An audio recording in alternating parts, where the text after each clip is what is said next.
Good morning, Brian. Thank you for coming. Please sell yourself to breakfast and honestly sponsored. I want to look at one pasuk and the three powerful messages of one particular pasuk in this week's parsha.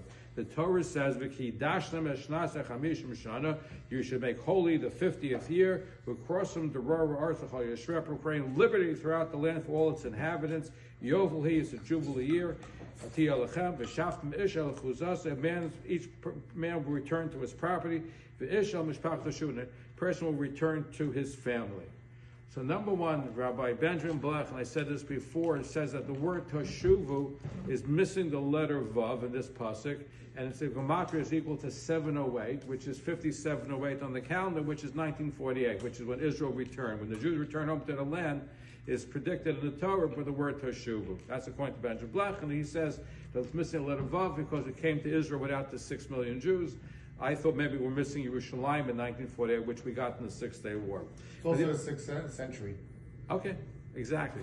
So the Mikra Meforish has another look at one pasuk in the pasuk, and he says usually when a person loses his wealth, or loses his property, you lose your family, your friends. All of a sudden they ignore you, they don't want to know who you are. But if you get your money back, you get your wealth back, all of a sudden your relatives and friends are back to have you with you.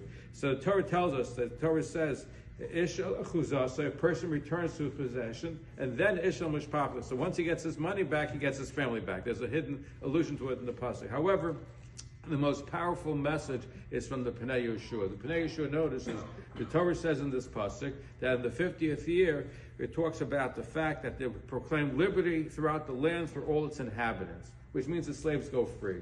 So Pnei Yehoshua wonders, it should say, it's liberty for the slaves. I mean, for all the inhabitants. Most people are not slaves in the country. So why does the Torah say that proclaim liberty for all its inhabitants? Pnei Yehoshua says, in any country where freedom is incomplete, even if this isn't the case, only some of the people, all the people are enslaved. One only feels the level of freedom, Pnei Yehoshua writes, when there's no slavery whatsoever in the country.